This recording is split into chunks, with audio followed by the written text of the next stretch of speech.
Bonsoir, j'espère que vous allez bien.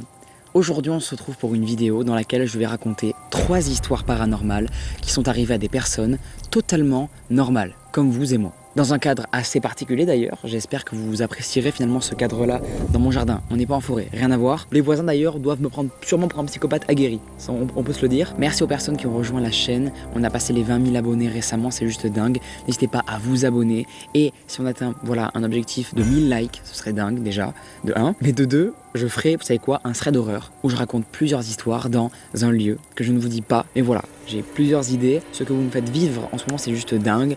On a des vidéos qui font plus de 40 000 vues, plus de 50 000 vues, plus de 60 000 vues. Enfin, c'est juste dingue. Je ne pensais pas il y a peut-être 2 mois ou une semaine à faire ce genre de statistiques. Donc merci à vous. Vous êtes la meilleure commune. Donc on se le dise, là c'était clairement, c'est dit. Les voisins, ça va? Je trouve ça hilarant le fait que des gens peuvent me voir dans cette situation-là. C'est assez marrant, tout l'inverse de marrant, comme les histoires d'aujourd'hui. Super transition d'ailleurs, on commence maintenant avec la première histoire. Ok, je pense qu'on est parti. Ça me fait rire parce que les histoires que j'ai sélectionnées là. Waouh, faut pas faire des trucs comme ça, les chiens. J'ai des chiens, deux. Ils m'ont terrifié. La première histoire que je vais vous raconter, les amis, dans ce contexte assez particulier aujourd'hui, elle commence le 16 juillet 2008. Cette histoire va arriver à une Espagnole de 40 ans qui s'appelle Lerina. Et Lerina, un fameux jour, elle va décider de prendre la parole sur un forum car il lui arrive quelque chose d'assez flippant, voire de complètement surnaturel. Elle va affirmer, très premier degré, qu'elle s'est réveillée dans un univers parallèle, un monde totalement différent de celui qu'elle avait laissé la veille, avant de s'endormir. Dans ce post, elle va demander si les gens ont vécu comme elle cette expérience-là. Est-ce que eux aussi, ils se sont retrouvés dans une réalité alternative? Un matin du mois de mars, en 2008, Lerina, elle va ouvrir les yeux et elle va remarquer immédiatement que ses draps n'étaient plus du tout les mêmes. Ils avaient été changés. La couleur n'était plus du tout la même que celle observée par Lerina le dernier soir avant de se réveiller. Bon, elle va trouver ça quand même un petit peu troublant. Elle va essayer par tous les moyens d'expliquer logiquement comment ça a pu arriver, mais elle ne va rien trouver. Vraiment, aucune explication dans son cerveau ne s'offre à elle, mais elle va finir très vite par oublier l'incident et va aller taffer, comme elle avait l'habitude de faire tous les jours. Lerina, elle était employée depuis plus de 20 ans dans la même entreprise et suivait tous les jours la même routine. Lerina va se préparer, puis descendre sur le parking de son immeuble. Elle va s'avancer vers sa voiture qui se trouvait exactement à l'endroit où elle l'avait laissée la veille au soir. Elle va emprunter le même chemin que d'habitude, celui qu'elle parcourait plusieurs fois par semaine depuis qu'elle s'était installée dans son appartement 7 ans auparavant, et aucun incident va se produire. Il n'y a rien d'étrange à noter pour l'instant. À part les draps, il n'y a rien eu d'autre de flippant. Mais c'est en rentrant dans les locaux de la société dans laquelle elle travaillait que là, elle va se mettre à remarquer des trucs un petit peu bizarres, mais pas non plus très alarmants. Quand elle va ouvrir la porte de l'entrée, elle va remarquer qu'il y a beaucoup de personnes nouvelles qu'elle ne connaît pas du tout. Elle ne va pas trop y faire attention, voire carrément ne pas du tout calculer ces personnes-là, et son inconscient va supposer que c'est juste de nouveaux salariés qui sont entrés récemment dans l'entreprise avec lesquels elle n'avait pas encore pu discuter. Ça arrive très souvent quand c'est de grosses boîtes, que des gens se croisent très rarement ou ne se parlent pratiquement pas. Donc cette info-là ne l'a pas tellement horrifiée. Après avoir remarqué ça, elle va prendre l'ascenseur pour aller au 3e étage. Elle va s'engager dans le couloir, mais en arrivant devant la porte de son bureau, là, elle va découvrir avec stupéfaction que son nom, il avait été enlevé et qu'un autre était venu le remplacer. Au début, elle va penser qu'elle s'était trompée d'étage, ce qu'elle fait très rarement, mais bon, ça peut arriver le matin quand elle est un petit peu encore fatiguée. Mais là, bizarrement, c'était pas le cas. Elle avait bien regardé à quel étage elle était, et elle était bien au 3e, donc le sien, là où elle travaillait. Un sentiment énorme de malaise va commencer à s'installer chez la jeune femme, ne comprenant pas du tout ce qui lui arrivait aujourd'hui. Pendant plusieurs minutes, elle va rester immobile et va tenter de se poser et d'analyser la situation. Puis, brusquement, une idée va lui venir en tête. Elle s'est fait virer de son taf. Peut-être que le patron, qui n'aimait pas son travail, l'a licenciée pour une raison qu'elle ne connaissait pas, du jour au lendemain, et elle ne l'avait pas prévenue. Lerina va s'empresser de sortir son PC pour voir si, sur la liste des personnes qui étaient dans la société, si elle avait été enlevée et donc du coup licenciée par son patron. Sauf que non. Quand elle va regarder, son nom et prénom étaient encore inscrits sur la liste. Il n'y avait qu'une seule chose qui avait changé. Elle était toujours inscrite sur la liste des employés, mais elle se trouvait maintenant sous la direction d'un autre responsable, un homme qu'elle ne connaissait pas du tout. Elle n'avait jamais vu son nom et prénom, alors c'était qui ce gars? Elle n'a pas cherché à comprendre, mais elle a été horrifiée de savoir que, eh bien, tout ce qui lui arrivait, elle n'était pas du tout au courant, quoi. Tous les changements de cette journée-là n'avaient aucun sens pour elle. Encore une fois très affolée, Lérina, elle va décider d'inspecter son sac. Pourquoi elle avait pris la décision soudaine de faire ça? Eh bien parce qu'en fait, elle craignait de s'être fait voler ses papiers d'identité. Mais non. Lérina, heureusement, avait tort. Il y avait bien dans son sac son permis de conduire et sa carte d'identité. Elles se trouvaient toutes les deux toujours là, dans son portefeuille, et leurs informations étaient correctes. Il n'y avait pas de bug, la date de naissance était bien elle de Lérina, tout était normal. Aucune incohérence, rien n'avait changé sur ce point-là. Mais alors, comme Lérina n'arrivait pas du tout à expliquer ce qui lui arrivait, elle va commencer à s'inquiéter petit à petit sur sa santé mentale. Elle pensait en fait qu'elle devenait complètement folle et qu'elle rentrait dans une sorte de folie horrible. Lérina va sérieusement commencer à douter de sa santé mentale et va donc décider de prendre rendez-vous chez le médecin. Le docteur va soigneusement l'examiner, la consulter pour voir si tout va bien, si elle n'avait pas abusé volontairement ou involontairement sur une substance quelconque, mais non, le médecin ne va rien décrypter de ce type-là, aucune substance illicite ou même médicamenteuse, rien du tout. Aucune trace. Mais alors, qu'est-ce qui lui arrive? Lérina, prenant l'affaire très au sérieux, elle va inspecter dans pratiquement tous les recoins son appartement et tous les documents enfouis qu'elle avait dans ses tiroirs. Ses relevés bancaires, ses factures et même ses anciennes fiches de paye. Et là, eh bien, elle va encore rien remarquer d'anormal. Aucune trace d'incohérence à signaler. La jeune femme va automatiquement se dire qu'en fait, peut-être qu'il lui était arrivé un événement traumatisant et donc elle avait fait une sorte d'amnésie qui lui avait poussé à tout oublier.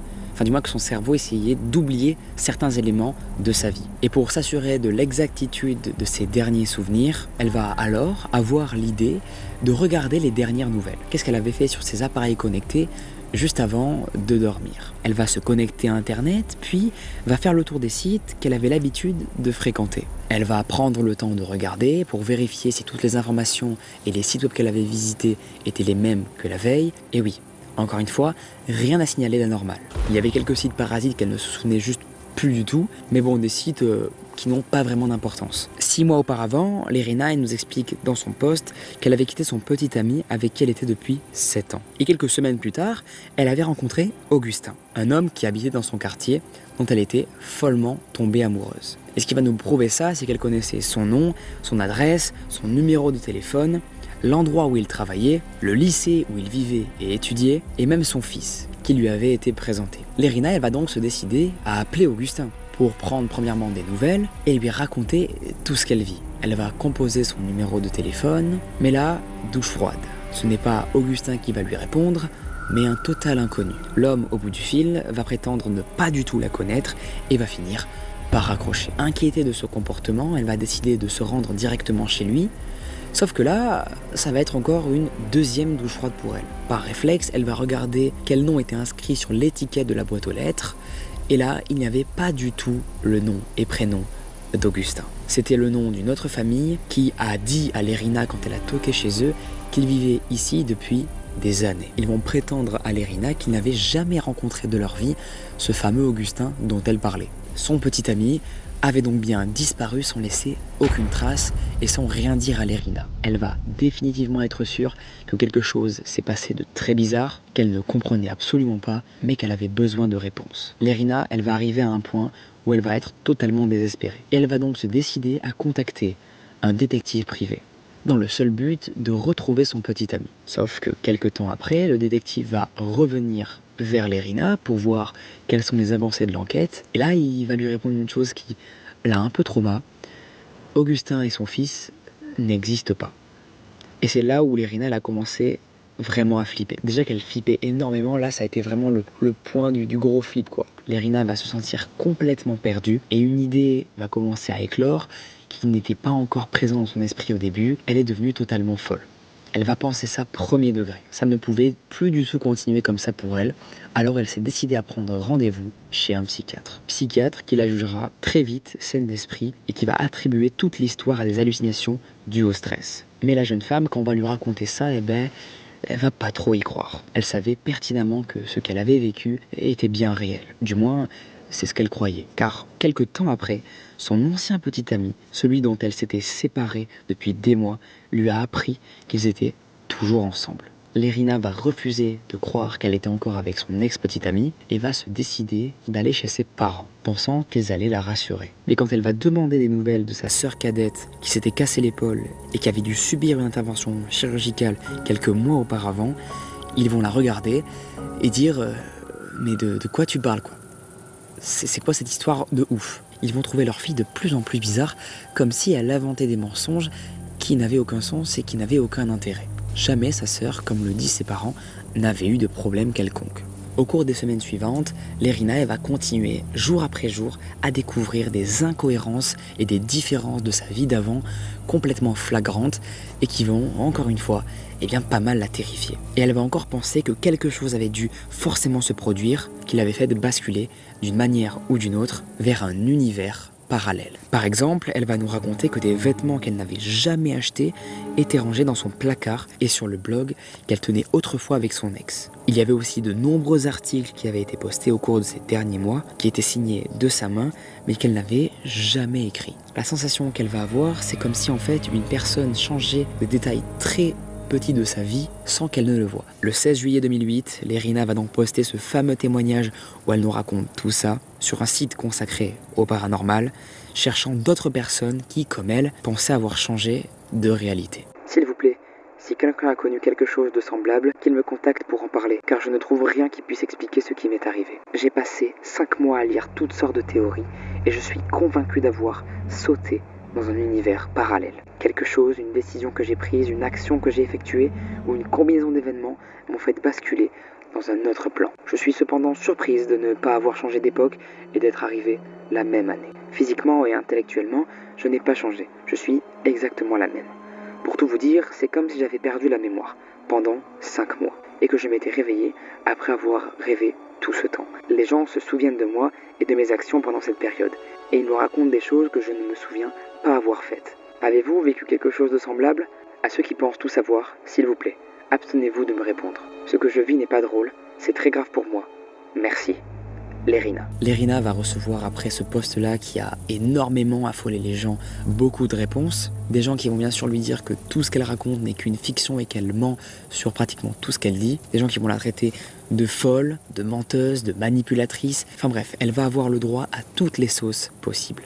Mais quand même, il y aura une partie des internautes qui vont la croire, postant eux aussi leurs témoignages en commentaire en réponse à son post à elle. Beaucoup aussi affirment qu'ils ont, comme Lérina, changé de temporalité. Même si elle a eu beaucoup de soutien de personnes qui ont vécu la même chose qu'elle, elle n'a pu trouver personne qui disait concrètement ce qu'elle avait vécu et elle n'a jamais été sûre du coup si elle avait changé de réalité ou juste qu'elle a fait une sorte de rêve dans la réalité. Enfin bref, elle ne sait pas du tout. Je ne saurais même pas vous dire moi ce qu'elle a vécu personnellement. Peut-être comme elle a expliqué au tout début, voilà une sorte de traumatisme qui lui a fait oublier tous les détails assez minimes qu'elle faisait la journée. Malheureusement, on ne le saura jamais. Ça reste un mystère complètement fou qui m'a mis des frissons pour vous dire. Et j'attends du coup vos théories en commentaire. Ça me ferait super plaisir de voir vos avis sur cette histoire-là, qui est assez étrange et qui me fait du coup maintenant passer comme une sorte de transition à la deuxième histoire. Pire transition, waouh, on n'aurait pas pu faire pire. Je pense que je l'ai fait. Mais bref, passons à la deuxième histoire.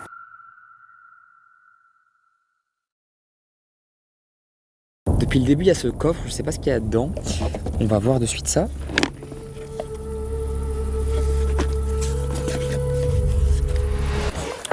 C'était évident, le pouce bleu bien sûr. En réalité non, une simple barrette.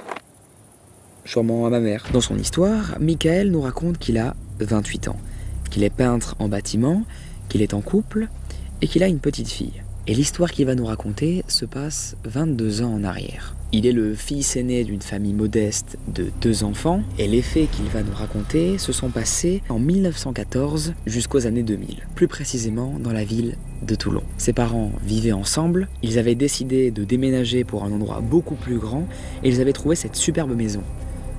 C'est ironique, elle n'était pas ouf du tout. Puis au fil du temps, comme ils n'arrêtaient pas de se disputer, eh bien le père il va décider de quitter la maison et de les laisser seuls. Sa mère, son petit frère et lui-même. Jusque-là, tout allait bien pour la famille. Mais 1 an plus tard, C'est là que ça a commencé à devenir un petit peu étrange. Alors qu'il n'avait que 6 ans, Michael il a commencé à voir des choses un petit peu bizarres, qui ne seraient encore, à l'heure d'aujourd'hui, pas du tout expliquées. Un jour, alors qu'il était dans sa chambre, 3 silhouettes opaques vont apparaître devant lui. Il avait le souvenir qu'on pouvait à peine voir à travers. Ces 2 silhouettes se seraient approchées de lui et son frère. Michael a commencé à crier très fort, son frère va le suivre également dans l'effroi qu'il vivait, il va lui aussi vraiment être tétanisé de peur et crier, jusqu'à que la mère des 2 garçons vienne voir qu'est-ce qu'il se passe. Elle va même d'ailleurs leur poser cette question. La mère va regarder, se tourner vers les 3 silhouettes que montraient les 2 garçons du doigt, et elle aussi, bizarrement, va les voir. Elle va se mettre elle aussi à crier, elle va s'armer de la première chose qui lui est venue dans ses mains, d'un balai. Et les silhouettes qui étaient maintenant à quelques centimètres des garçons vont commencer à s'enfuir par la fenêtre qui elle était ouverte. Michael va nous expliquer qu'elles étaient montées sur le toit. À partir de ce moment-là, Michael nous explique qu'il n'a pratiquement plus jamais dormi avec la lumière éteinte. Il avait beaucoup trop peur que ces 3 silhouettes reviennent, et en vrai on peut le comprendre. Et ça commençait à devenir impossible pour lui de dormir seul. Donc plusieurs fois il a dormi avec sa mère. Sa mère qui d'ailleurs au fil du temps, comme il va nous le dire, malheureusement elle avait changé. On ne sait pas pour quelle raison vraiment, mais elle était devenue beaucoup plus agressive qu'auparavant envers ses enfants. Enfin si, la raison on la sait un peu. Elle était devenue alcoolique et avait beaucoup de problèmes avec la drogue, et j'en passe. Elle faisait d'ailleurs une chose avec ses enfants qui était assez particulier, c'est qu'elle avait une sorte de livre d'incantation qu'elle faisait réciter à ses enfants le soir avant de se coucher. Michael et son frère, quand ils faisaient ça, ils commençaient vraiment à prendre vraiment leur mère pour une folle, jusqu'au soir où elle leur a dit « Les enfants, on n'arrête pas de me regarder ». Michael, il va trouver ça un petit peu chelou, il va interroger directement son frère après qu'elle ait dit ça, et perplexe, il va donc demander à sa mère « Comment ça ? Qu'est-ce que tu racontes ?» Ils étaient tous les 3 dans le salon, et le premier réflexe que va avoir la mère de Michael et de son petit frère, c'est de fermer la porte. Et juste après ça, elle a dit « Vous allez voir ». Et c'est juste après cette affirmation que la porte va commencer à trembler et la poignée va se mettre à tourner de droite à gauche, comme si quelqu'un cherchait à l'ouvrir sans y parvenir. Les garçons ont demandé à leur mère d'arrêter ce qu'elle faisait, car ça commençait sérieusement à les faire flipper. Et à la place de demander à leur mère si elle pouvait se mettre devant la porte pour bloquer la personne qui voulait entrer, ils vont lui demander si elle peut ouvrir la porte, parce que là, ils ont envie de voir ce qu'il y a et ne plus être horrifiés par le sentiment de qui est la personne qui se trouve derrière la porte et qui veut entrer. Ce qu'elle va faire, elle va ouvrir la porte, lentement, mais rien. Il n'y avait personne qui se trouvait derrière la porte. Aucune présence humaine, rien du tout. Mais depuis ce jour quand même, les 2 garçons ont décidé de dormir avec leur mère, car ils ne pouvaient plus du tout rester seuls dans cette foutue maison. En revanche, par contre, leur mère, elle, s'en foutait littéralement. Elle était comme habituée à ce genre de phénomène. Mais ce n'est pas ici que les événements étranges vont s'arrêter. Ça va continuer. La 3e fois qu'un événement terrible s'est passé, c'était à 21h. Dites-vous que ça l'a marqué car il se rappelle encore du film qu'il avait vu à la télévision. Un film avec Mel Gibson où il entend des catastrophes venir, etc. Comme il nous le décrit.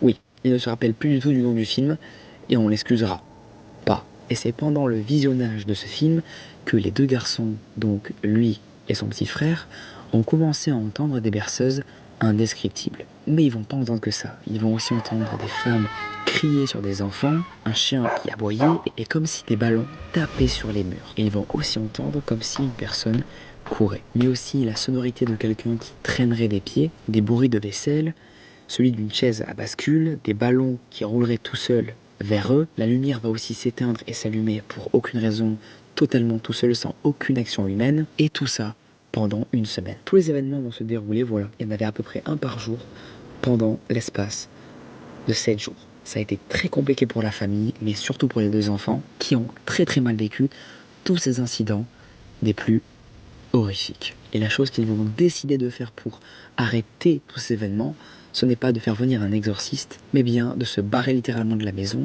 et de laisser leur mère, malheureusement tout seule comme elle ne voulait pas partir, et de retourner chez leur père. Mais une chose est sûre, c'est que Michael, encore à l'heure actuelle, repense aux événements terrifiants qui lui sont arrivés avec son frère. Il en vient même à faire des rêves de la maison, comme si, pour ceux qui ont la rêve dans Stranger Things, la maison l'attirait. C'était le témoignage effrayant et surnaturel de Michael. Je vous demanderai d'être assez bienveillant, de faire preuve de tolérance pour cette histoire-là. Voilà, il faut essayer d'être assez ouvert d'esprit. On peut ne pas y croire, mais être méchant et ne pas accepter son témoignage, c'est pas trop cool quoi. Donc voilà, je vous demanderai d'être bienveillant en commentaire. Si vous n'y croyez pas, passez votre chemin ou commentez quelque chose de constructif. Et on se retrouve maintenant du coup pour la prochaine histoire.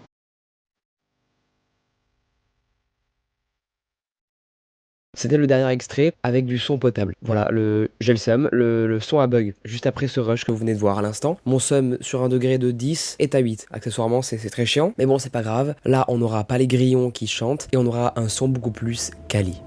On est parti pour la troisième histoire. Et la personne qui va vivre cette troisième histoire, elle s'appelle Emily. Emily Madonia est une violoniste de Houston. Elle vit au Texas avec sa fille et son mari, et elle va prétendre sur Facebook que sa fille a une poupée qu'elle pense hantée. En décembre, elle va expliquer dans un long post Facebook que pour Noël, sa fille a reçu une poupée de la Reine des Neiges. Au début, la poupée était programmée pour ne chanter qu'en anglais. Sauf que plus le temps passait, les parents se sont rendus compte que la poupée, elle commençait à parler aussi espagnol. Ojalá jugáramos en la nieve todo el tiempo. Hacer magia con nieve juntas es muy divertido. A mi hermana Ana y a mí nos gusta jugar en la nieve. Sur la poupée, la mère nous explique qu'il y avait une sorte de bouton et que quand on appuyait dessus, la poupée disait « Let it go » en anglais ou du coup en espagnol. Et au cours des 2 dernières années, les parents ils avaient remarqué une autre chose d'assez bizarre chez cette poupée. Quand elle était sur off, elle se mettait quand même à chanter. Let it go. Aucun moyen ne lui permettait normalement, d'après la technologie de cette chose, de marcher, de se mettre en route et de chanter. Alors qu'est-ce qui faisait ça ? On sait pas du tout. Bon, Emily et son mari vont penser au début que ça va être un petit bug, une défaillance du jouet, donc ils vont tout faire pour se débarrasser de la poupée en la jetant à la poubelle. Mais aucun de eux deux n'était prêt à se douter qu'en faisant cette action-là, qu'ils allaient se retrouver avec la poupée de nouveau chez eux. En fouillant un tiroir dans leur maison, ils ont retrouvé la poupée. Alors ils vont trouver ça très bizarre et ils vont se dire bon, ça doit être sûrement une nouvelle poupée qui s'est retrouvée là par hasard, mais c'est impossible que ce soit la poupée qu'on ait jetée comme on l'a jetée, qu'on est sûr de l'avoir jetée. C'était bien la poupée qu'ils avaient jetée quelques jours avant. Pourquoi, vous allez me dire? Comment on a pu le savoir? Parce qu'en fait, leur fille, elle, dessinait sur la poupée. Voilà, elle faisait des petites traces de feutre parce que ça l'amusait. Et sur la poupée qu'ils ont retrouvée dans ce fameux tiroir, il y avait aussi ces traces de feutre. Matt, en découvrant ça, il va commencer à crier, il va premier degré être paniqué, car il va avoir la réflexion que tout le monde aurait eu à sa place.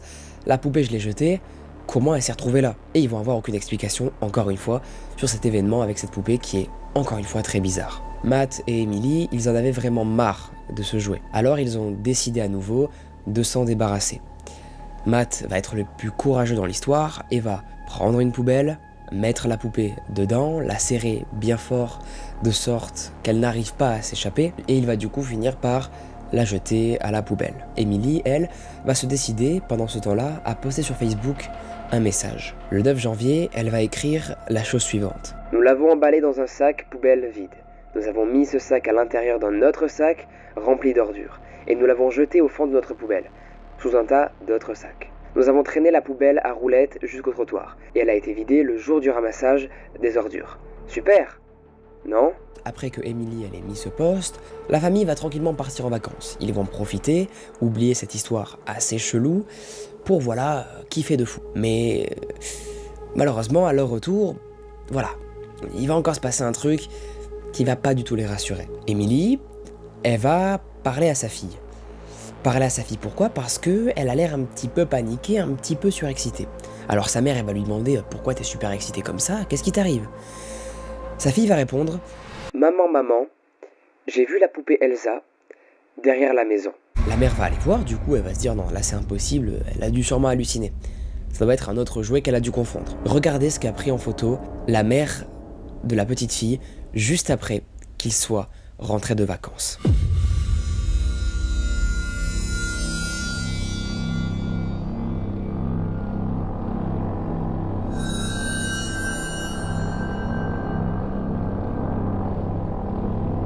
Le post sur Facebook va, comme vous l'aurez deviné, exploser. Il va devenir directement viral car l'histoire anime vraiment les gens, ils sont grave intéressés et veulent savoir la suite. Qu'est-ce qu'il en est de cette poupée du coup maintenant?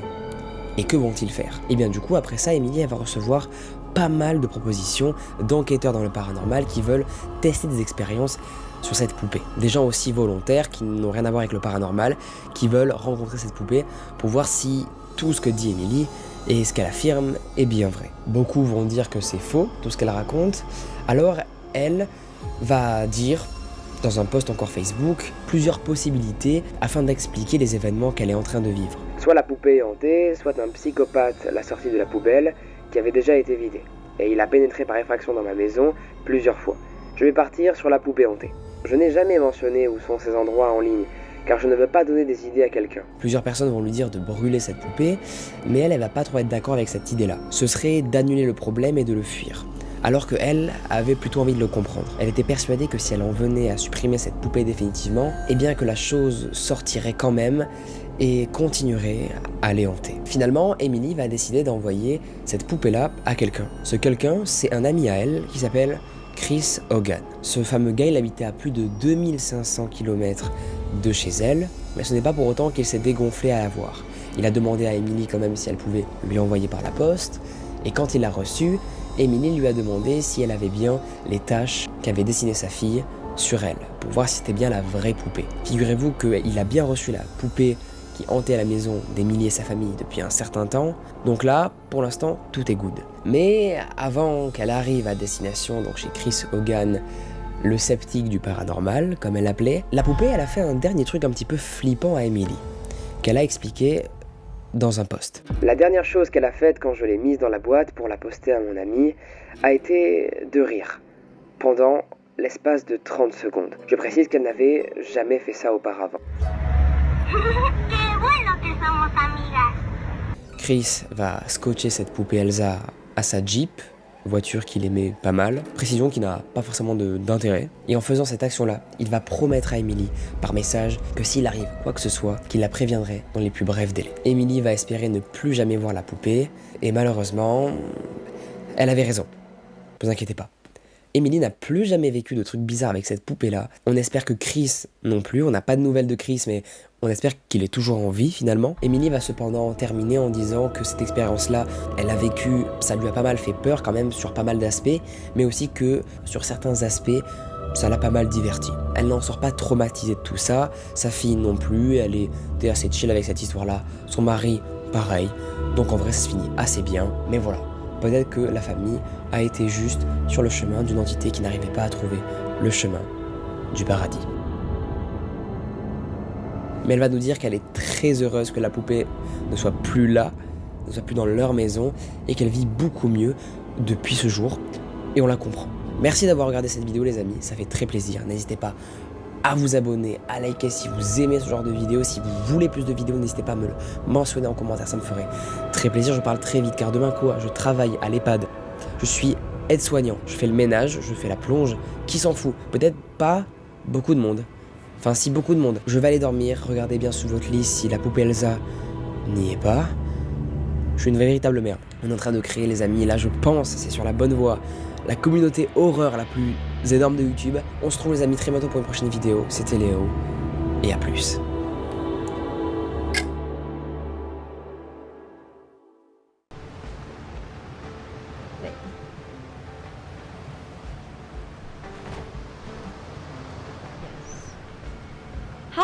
How do we raise the stuff? Hold on. Nah. On.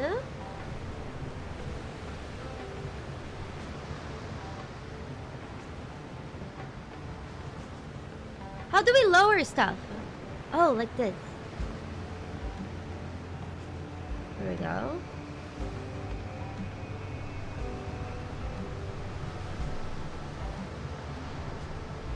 I'm trying to line up the planks this right. Nice. Because now, hopefully we can build that ship stuff. And then we can use it.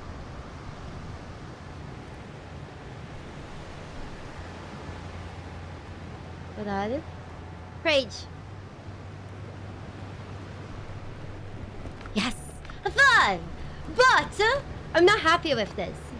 Oh no, can I not delete just... Oh, fuck. I can't delete just the thing? No! I think I made it too high then. Hold on. This doesn't look good, right? Do we fix that? Or do we just go Say of the Seas? Oh, let me just quickly fix this.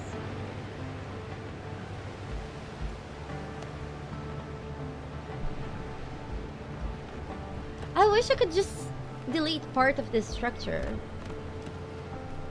But I don't think we can.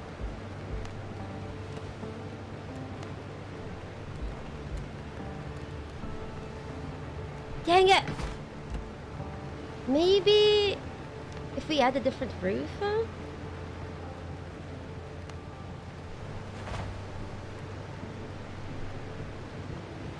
Yeah, I think we can add a cute little roof. Be a pirate? Oh, you would be a pirate. You guys, I'm just trying to get our places to look nice, you know? Can you blame me? Can't. You can't blame me. Hold on. We can have a little roof off the side here. Come on. Pirates like nice looking shit. I wish we could go even higher. Does anyone know if I can get even higher to build shit? Oh.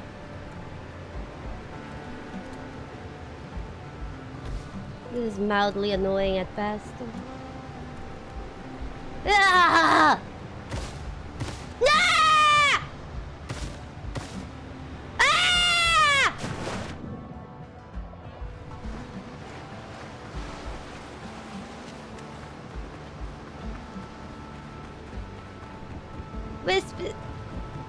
What spoilers are you talking about? Oh God! It's okay. We should be able to just put things back. This is fine. It wasn't that bad. It was not that bad.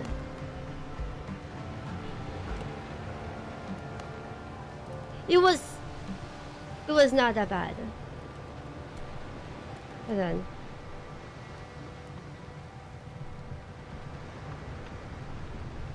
It was not that bad. It could have been a lot worse.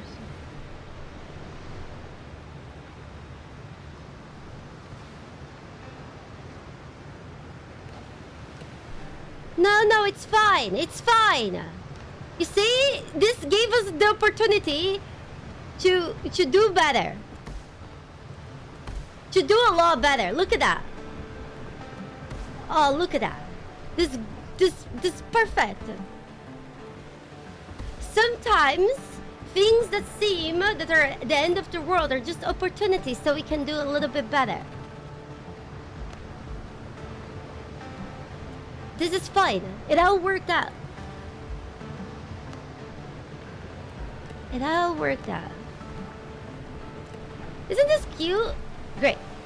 Do we need any other workshop? Oh, I think we need one more thing, the clay place. We need the clay place. Maybe should be here. Yeah, I feel like that's a good place for it. Yeah, it's pretty good. And then we can put like two little torches here just because it's cute. Woo! High five! Honestly, this is fucking great. Let me just I kind of wish we had like better stairs, you know, but I can't be too picky.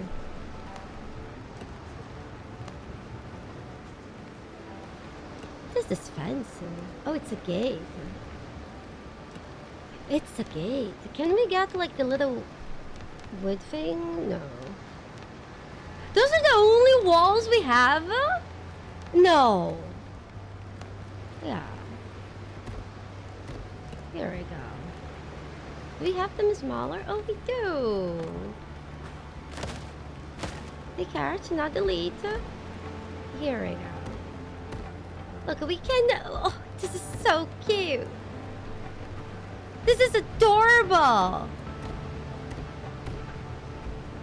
Because then people can't accidentally fall off the pier. Oh, I love this. The building in this game is pretty good, right? What do you guys think? Your dream dog house? Oh, we dream. We dog. This is actually amazing. Oh, yes. Hold on. Hold on. Tiny and cute. Here we go, just so nobody falls. So nice. We dock. We dock. We dock. Okay. This is pretty sick. Hold on. Let me just see. Nah, this is bad. I cannot have my shaky hands ruin everything. Can we have look, we have so many cool options. It's actually sick. I love this.